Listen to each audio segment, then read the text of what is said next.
రెండవ తిమోతి రాసినటువంటి పత్రిక మొదటి అధ్యాయము 7 నుంచి మనము చదువుకుందాం. 2 Timothy chapter number 1 verse number 7. దేవుడు మనకు శక్తియు ప్రేమయు ఇంద్రియ నిగ్రహము గల ఆత్మనే ఇచ్చెను గాని పిరికితనము గల ఆత్మ ఇయ్యలేదు. ఓకే. కాబట్టి నీవు మన ప్రభువు విషయమైన సాక్ష్యమును గూర్చి అయినను ఆయన ఖైదీనైన నన్ను గూర్చిన అయినను సిగ్గుపడక దేవుని శక్తిని బట్టి సువార్త నిమిత్తమైన శ్రమానుభవములో పాలివాడవై ఉండుము. మన క్రియలను బట్టి కాక తన స్వకీయ సంకల్పమును బట్టి అనాది కాలముననే క్రీస్తు యేసునందు మనకు అనుగ్రహింపబడినదియు క్రీస్తు యేసును మన రక్షకుని ప్రత్యక్షత వలన బయలుపరచబడిన నది అయినను తన కృపను బట్టి మనలను రక్షించి పరిశుద్ధమైన పిలుపుతో ఆయన మనలను పిలిచెను. Wow, amazing scripture. దేవుడు మన జీవితంలో మనల్ని ప్రేమించి ఒక క్రైస్తవుడికి కావాల్సినటువంటి ఆత్మలను ఆయన సిద్ధపరుస్తున్నాడు. Every Christian, he need to have some kind of spirit of boldness, spirit of sonship. ఆ విలువైనటువంటి ఆత్మలు ఆ వ్యక్తి కలిగి ఉన్నప్పుడు he won't be a normal man, he will be a supernatural man. ఆయన అసాధారణమైన వ్యక్తిగా కనబడతాడు.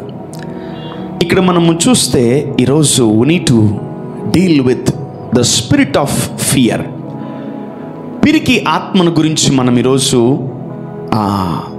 వాటిని జయించాలి, వాటిని ఎదుర్కోవాలి, వాటిని మనము అటాక్ చేయాలి, వాటిని మనము కంపల్సరీ డిఫీట్ చేయాలి మన జీవితంలో.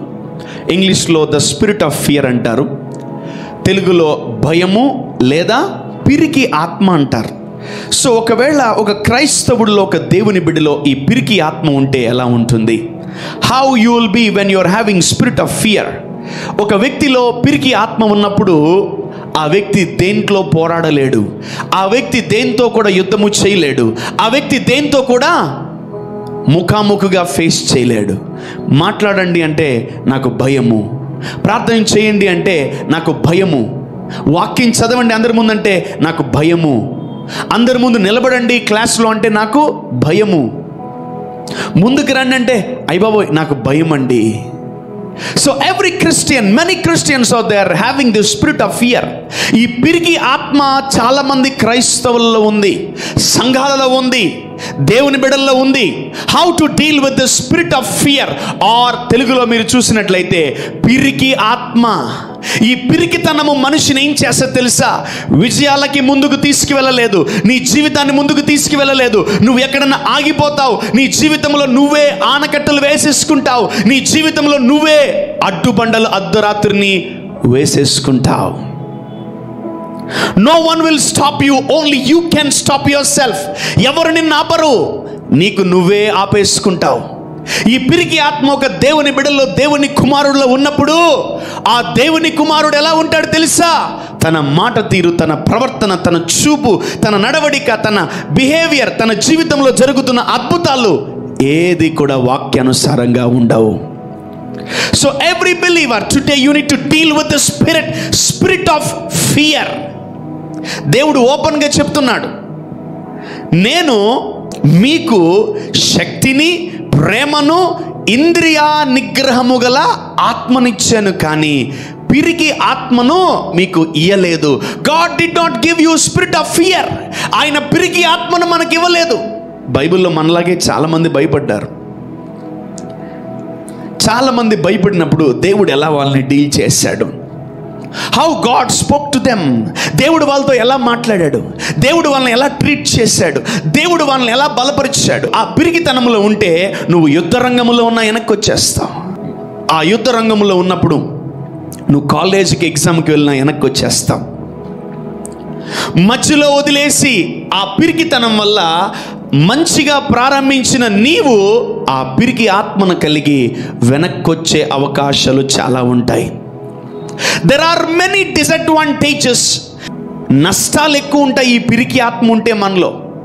So how the spirit will be in our lives? అసలు ఎప్పుడు వచ్చింది ఈ ఆత్మ మనలోకి? అసలు ఎవరు తీసుకొచ్చారు ఈ ఆత్మని? అసలు ఎవరు దీన్ని ముందుకు తీసుకొచ్చారు? అసలు ఎలా మన జీవితంలో ఇది చోటు చేసుకుంటుంది? ఈ ఆత్మ ఈ భూమి మీద ఎగ్జిస్ట్ అంటే ఈ భూమి మీద ఉంది ఈ ఆత్మ. అపవాది యొక్క స్పిరిట్స్, అపవాదికి కూడా చాలా స్పిరిట్స్ని మల్టిప్లై చేయగలడు. స్పిరిట్ ఆఫ్ లస్ట్ అని, స్పిరిట్ ఆఫ్ ఫియర్ అని, స్పిరిట్ ఆఫ్ యాంగ్జైటీ అని, స్పిరిట్ ఆఫ్ రకరకాల స్పిరిట్స్ మీరు చూస్తున్నట్లొచ్చు బైబిల్లో. మనము దుఃఖపరిచే ఆత్మ, బలహీనపరిచే ఆత్మ, ఏడిపించే ఆత్మ, కృంగదీసే ఆత్మ, చాలా ఆత్మలు ఉన్నాయి వాళ్ళ లోపల. సో మన జీవితంలో ఏ స్పిరిట్ అయినా మనల్ని అటాక్ చేయొచ్చు మనం నిర్లక్ష్యముగా ఉన్నప్పుడు. ఏ స్పిరిట్ అయినా మనల్ని అటాక్ చేసి మనల్ని బలహీనపరచచ్చు, ఏ ఉదయమైనా, ఏ రాత్రి అయినా, ఏ మధ్యాహ్నమైనా. So we need to be very careful with the spirit called fear, పిరికితనం. సో ఎలా పోతుంది పిరికి ఆత్మ? ఎవరు పిరికి ఆత్మను కలిగి ఉన్నారు? క్రైస్తవులు ఎంతమంది పిరికి ఆత్మను కలిగి ఉన్నారు? ఎలా ఈ పిరికి ఆత్మను జయించాలి? ఎలా ఈ పిరికి ఆత్మను తీసివేయాలో మనం చూద్దాం. లెట్స్ గో టు హోషేయ 7:11. హోషేయ గ్రంథము 7వ అధ్యాయము 11వ వచనాన్ని మనము చూసుకుందాం. పిరికి ఆత్మ కలిగిన వాళ్ళు ఎలా ఉంటారు? ఎఫ్రాయిము ఎవరు తెలుసా? 12 గోత్రాల్లో ఒకడు, జోసెఫ్ కొడుకు ఎఫ్రాయిం. ఎఫ్రాయిము బుద్ధి లేని పిరికి గుండె గల గువ్వ ఆయను. అంటే ఎఫ్రాయిం ఎలా అయిపోయాడు? దేవుని బిడ్డ ఎలా అయిపోయాడు? పిరికి గుండె అయిపోయింది. పిరికి కళ్ళు, పిరికి గుండె, పిరికి మనస్సు, పిరికి అలవాట్లు, పిరికి చూపులు, భయపడే నేచర్ ఎఫ్రాయిముకు వచ్చేసింది. చూద్దాం, ఒక వ్యక్తి పిరికితనంలో ఉన్నప్పుడు, ఒక వ్యక్తి భయపడినప్పుడు, ఒక వ్యక్తి పిరికితనంలో వెళ్ళిపోయినప్పుడు ఏ పనులు చేస్తాడో చూద్దాం. Come on read that. వారు ఐగుప్తీయులను పిలుచుకొందురు, అష్షూరీయుల యుద్ధకు పోవుదురు. ఆగండి. ఒక పిరికితనంలో ఉన్నప్పుడు ఏమవుతుందో తెలుసా? వారు ఐగుప్తీయులను పిలుచుకొందురు. ఎవరు వాళ్ళు? ఐగుప్తులు శత్రువులు. When you are with fear, when you are with anxiety, నువ్వు భయముతో తర్వాత పిరికితనంతో ఉంటే మంచి వాళ్ళని సంప్రదించవు. ఎవరన్నా బాధల్లో ఉంటే ఎవరిని సంప్రదిస్తారు తెలుసా? తాగుబోతుల్ని సంప్రదిస్తారు. అరే ఈరోజు తాగుదాంరా, చాలా బాధగా ఉందంటారు. ఈరోజు నాకు చాలా బాధగా ఉంది, మనం ఎక్కడికైనా సినిమాకి వెళ్దాం, షికార్లకు వెళ్దాం, నేను ఇప్పుడు స్ట్రెస్ ఫ్రీ అవ్వాలి, నేను ఖచ్చితంగా బయటికి రావాలి ఈ బాధలో నుంచి, కమాన్ డూ సంథింగ్, ఏదో ఒకటి ఇవ్వండి నాకు. కానీ చాలామంది యవనస్తులు డ్రగ్స్లోకి వెళ్తుంటారు. లవ్ ఫెయిల్యూర్ వాళ్ళు ఎవరిని కలుస్తారు? పాపములో చీకట్లో ఉన్న వారిని కలుస్తారు, ఐగుప్తులో ఉన్న వారిని కలుస్తారు. This is very important my dear Sons and my dear daughters. నా ప్రియ సంగమా, మీరు చాలా జాగ్రత్తగా గమనించాలి. ఒక వ్యక్తి పిరికి ఆత్మతో ఉన్నప్పుడు, ఒక వ్యక్తి పిరికి గుండెతో ఉన్నప్పుడు ఆ వ్యక్తి ఎవరిని సంప్రదిస్తాడంట? ఐగుప్తుల్ని సంప్రదిస్తారు. Who is Egyptians? They are our enemies. చదవండి మా. ఎఫ్రాయిము బుద్ధి లేని పిరికి గుండె గల గువ్వ ఆయను, వారు ఐగుప్తీయులను పిలుచుకొందురు. వాళ్ళు ఐగుప్తులను పిలుచుకొందురు అంటే నువ్వు బాధల్లో ఉన్నప్పుడు, వేదనలో ఉన్నప్పుడు నీ బంధువుల్ని, నీ స్నేహితుల్ని, నీ అన్ని జనుల్ని, నీకు నచ్చని వారిని, నిన్ను నాశనం కోరేవాడిని, అయితే చీకట్లో పాపములో ఉన్నవాడిని నువ్వు కోరుకుంటావు. When you are in darkness, when you are in fear, when you are in anxiety, నువ్వు పిరికితనంలో ఉన్నప్పుడు వీళ్ళని కోరుకుంటావు. నువ్వు ఐగుప్తుని కోరుకున్నారు. చూద్దాం ఏం జరిగిందో. అష్షూరీయుల యుద్ధకు పోవుదురు. You will choose to go to the wrong places. నువ్వు పిరికితనములో భయముతో ఉన్నప్పుడు యు కన్సల్ట్ రాంగ్ పీపుల్.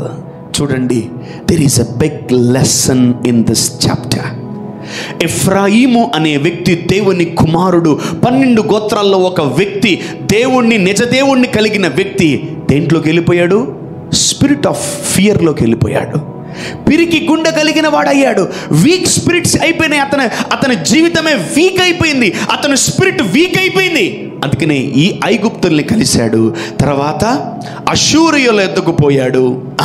వారు వెళ్ళగా నేను వారిపైని నా వల వేయుదును, ఆకాశ పక్షులను ఒకడు కొట్టినట్టు వారిని పడగొట్టుదును. వారి సమాజమునకు నేను ప్రకటించిన ప్రకారము నేను వారిని శిక్షింతును. ఆగండి. ఈరోజు మనము ఒకవేళ ఈ పిరికి ఆత్మను కలిగి ఉంటే, remember, you will consult wrong person. నీకు సహాయము కావాలన్నా, నీకు ఇబ్బందుల్లో ఉన్నా, నీకు అనారోగ్యములో ఉన్నా, నీకు దేవుని సహాయం కావాలి నీ జీవితంలో ఉంటే, మనము అన్యజనుల్ని సంప్రదించకూడదు. We need to meet the heavenly Father, or we need to meet the church, or we need to meet the man of God. చూడండి, ఎఫ్రాయిము ఎవరిని కలిశాడు? ఐగుప్తుల్ని కలిశాడు. తర్వాత అషూరియుల యొద్దకు పోయాడు అతను. బాగా గమనించండి సంగమా, ఈరోజు ఎవరైతే ఈ మాటలు వింటున్నారో మీరందరికీ ఈ మాటలు ఒక గుణపాఠముగా, ఒక ధైర్యాన్ని తెచ్చే మాటలుగా ఉండునుగాక. ఆమేన్. ఎస్. సో మనము పిరికితనములో ఉన్నామని ఫస్ట్ మనం గ్రహించాలి. మనలో పిరికితనం ఉన్నప్పుడు మనం ఏం చేయాలి తెలుసా? వెంటనే దేవుణ్ణి సంప్రదించాలి. అసలు నాకు ఎందుకు ఈ పిరికితనం వచ్చింది? ఎక్కడి నుంచి? మా అమ్మదా, మా నాన్నదా, మా తమ్ముడిదా, మా అన్నదా, మా చెల్లిదే, మా అక్కదా, మా ఫ్యామిలీలో ఇంకెవరికైనా ఉందా ఈ పిరికితనము అని మనం ఆలోచించినప్పుడు కంపల్సరీ దాని రూట్ కాజ్ మనకు తెలుస్తుంది. So if you deal with the spirit of fear, we will cast out the spirit of fear from our lives. Amen. క్రైస్తవుడి జీవితంలో ఎన్నో ఆత్మలు అతన్ని ఆవరించినప్పుడు, ఇబ్బంది పెడుతున్నప్పుడు ఆ వ్యక్తి ఆ ఆత్మలన్నిటినీ తీసుకోవడానికి ఇష్టపడాలి. When you are weak, you need to become strong. When you are so dull, you need to become active. వెంటనే నీ శరీరము ఇవన్నీ ఆత్మలు కలిగి ఉంటుంది. నీ లోపల దేవుడిచ్చిన ఆత్మ ఎలా ఉంటుంది తెలుసా? దీన్ని నేను మార్చాలి, దీన్ని నేను మార్చాలి, దీన్ని నేను మార్చాలి, దీన్ని నేను మార్చాలి. When you teach that, the Holy Spirit will help you. ఈరోజు యావత్ భూమి మీద ఉన్న క్రైస్తవులు పిరికితనముతో భయపడుతున్నారు. అపవాది చెప్తుంది నీ ఫ్యూచర్ ఎలా ఉంటుందో, నువ్వు ఇప్పుడే ఇలా ఉంటే అని ఒక మాట చెప్పినప్పుడు వెంటనే మనము ఆలోచించి ఏం స్టార్ట్ చేస్తాం తెలుసా? భయపడడం స్టార్ట్ చేస్తాం. We start meditating fear. Always demons try to talk to you. Always evil people will try to talk to you. Always negative people will try to talk to you. నువ్వు మాట్లాడకపోయినా అపవాది నీతో మాట్లాడతాడు. నీవు ఇబ్బంది పడినా, నువ్వు శోధనలో ఉన్నా, నువ్వు మంచి వాళ్ళని సంప్రదించాలనుకున్నా కూడా అపవాది ఎల్లవేళలా నీతో మాట్లాడడానికి ట్రై చేస్తుంటాడు. Because demons evil main motto is to give you the spirit of fear. భయమును ఇవ్వాలని. నీకు భయమునునే ఆత్మను వాడు గిఫ్ట్గా ఇవ్వగలిగితే, నువ్వు తీసుకోగలిగితే ఖచ్చితంగా నువ్వు ఈ రోజును బట్టి భయపడతావు, నిన్నటిని బట్టి భయపడతావు, రేపుని బట్టి భయపడతావు, ఫ్యూచర్ని బట్టి భయపడతా ఉంటావు. So you need to overcome this spirit called spirit of fear. భయం అనే ఆత్మ, యాంగ్జైటీ అనే ఆత్మ. రెండవది పిరికి ఆత్మను నువ్వు ఏం చేయాలి? ఈరోజు జయించాలి. క్రైస్తవుల్లో దేవుడు చూడకూడని ఒక ఆత్మ ఏదన్నా ఉన్నట్లయితే దాని పేరేం పేరు? పిరికి ఆత్మ. ఎవరు ఈ భూమి మీద పిరికి వాళ్ళని ఇష్టపడరు. అరే ఆడు పిరికోడు, వాడిని వెనక్కి పంపించేయండి అంటారు. సోల్జర్స్ రాజు కంటే ముందుంటారు. రాజు ముందుంటాడా, సోల్జర్స్ ముందుంటాడు యుద్ధంలో అంటే? సోల్జర్సే ముందుంటారు. అంటే ఏ సోల్జర్ కూడా పిరికితనములో ఉండకూడదు. సైనికులు అంటే ఎవరు తెలుసా? విశ్వాసులు. విశ్వాసులకు కావాల్సింది ఏం తెలుసా? పిరికితనము కాదు, ధైర్యము, ఇంద్రియ నిగ్రహము గల ఆత్మ. You need to have a spirit of boldness. ఈ పిరికి ఆత్మ ఉంటే మాత్రము మన జీవితంలో ముందుకెళ్ళలేం. క్రైస్తవ యాత్ర, విశ్వాస యాత్ర, ఆత్మీయ యాత్రలో మనము ముందుకెళ్ళలేం. నీకు ఇదిగో ఆయన మేఘారుడై వచ్చుచున్నాడు, ప్రతి నేత్రము ఆయనను చూచును, ఆయనను పొడిచిన వారును చూచెదరు, భూజనులందరూ ఆయనను చూచి రొమ్ము కొట్టుకొందురు. అవును, ఆమెన్. ఆమేన్. సో ఎవరు దేవుణ్ణి చూడగలరంటే పిరికి ఆత్మ లేనివారు దేవుణ్ణి చూడగలరు. ఇంద్రియ నిగ్రహము గల ఆత్మ ఉన్నవారే దేవుణ్ణి చూడగలరు. ధైర్యముగా ఉన్నవారే దేవుణ్ణి చూడగలరు. చూడండి, ఏలియా అంటున్నాడు, నేను వెళ్తూ ఉంటాను అగ్ని రథాల్లో, గాలితో, సుడిగాలి చేత నేను వెళ్తూ ఉంటాను. ఎలీషా నువ్వు నన్ను చూస్తూ ఉండన్నాడు. అలాగే ప్రభు అన్నాడు. వెంటనే ఏలియా బయలుదేరడం ప్రారంభించాడు అగ్ని రథాల్లో. వెంటనే ఎలీషా ఆ మండుచున్నటువంటి అగ్నిని చూస్తున్నాడు, ఆ సుడిగాలిని చూస్తూ ఉన్నాడు. భయపడలేదు. అగ్ని రాదాలా సార్, అంత కష్టం సార్, మంటలు మండుతాయి సార్, కళ్ళు పోతాయి సార్, నాకు చాలా భయం సార్ అని అనలేదు. ఈరోజు దేవుడు నీకు ఏ టాస్క్ ఇచ్చినా, ఈరోజు దేవుడు నీకు ఏ ప్రాజెక్ట్ ఇచ్చినా, ఈరోజు దేవుడు నిన్ను నమ్మి ఏది ఇచ్చినా భయపడకుండా చెయ్యి. ఆమేన్. దేవుడు నీ లోపల ఆ ఇంద్రియ నిగ్రహముల ఆత్మను పెట్టే నీకు దేవుడు పనిస్తున్నాడు. నీలో పిరికి ఆత్మను పెట్టి దేవుడు నీకు ఆ పని ఇవ్వట్లేదు. నీలో దేవుడు ఇంద్రియ నిగ్రహము గల ఆత్మ నీకు తెలియకుండా ముందు నీలో పెట్టి ఆ తర్వాత ఆయన పని నీ చేతికి అప్పగిస్తున్నాడు. ఈరోజు నా కుమారుడు, నా కుమార్తె, నువ్వు ఇంద్రియ నిగ్రహము గల ఆత్మ నీలో ఉందని నీవు రూఢిగా నమ్మునుగాక. ఆమేన్. న్యాయాధిపతులు 5వ అధ్యాయము 31వ వచనం చదువుకుందాం. Judges chapter 5 verse number 31. యెహోవా నీ శత్రువులందరూ అలాగుననే నశించుదురు, నీ శత్రువులందరూ అలాగనే నశించెదరు. ఆయనను ప్రేమించువారు బలముతో ఉదయించు సూర్యుని వలె నుందురు అని పాడి. తరువాత దేశము 40 సంవత్సరములు నిమ్మలముగా ఉండెను. Wow, look at that. The solution for fear. దేవుని కుమార్తెకి, దేవుని కుమారుడికి దేవుడు ఏమిస్తాడు తెలుసా? ఇంద్రియ నిగ్రహము గల ఆత్మనిస్తాడు. ఎలా ఈ ఆత్మను పొందుకోవాలంటే, ఎవరైతే దేవుణ్ణి ప్రేమిస్తుంటారో వాళ్ళు బలముతో ఉదయించు సూర్యుని వలె ఉంటారని వాక్యము సెలవిస్తుంది. ఎవరైతే దేవుణ్ణి ప్రేమించడం ప్రారంభిస్తారో వారి జీవితములో ఈ పిరికి ఆత్మ పారిపోతుంది. ఆమేన్. నీ జీవితములో ఈ భయాన్ని నువ్వు జయించాలనుకుంటున్నావా? ఈ జీవితములో నువ్వు ఈ పిరికితనాన్ని జయించాలనుకుంటున్నావా? అయితే దేవుణ్ణి ప్రేమించడం స్టార్ట్ చేయి. Start loving God from now immediately.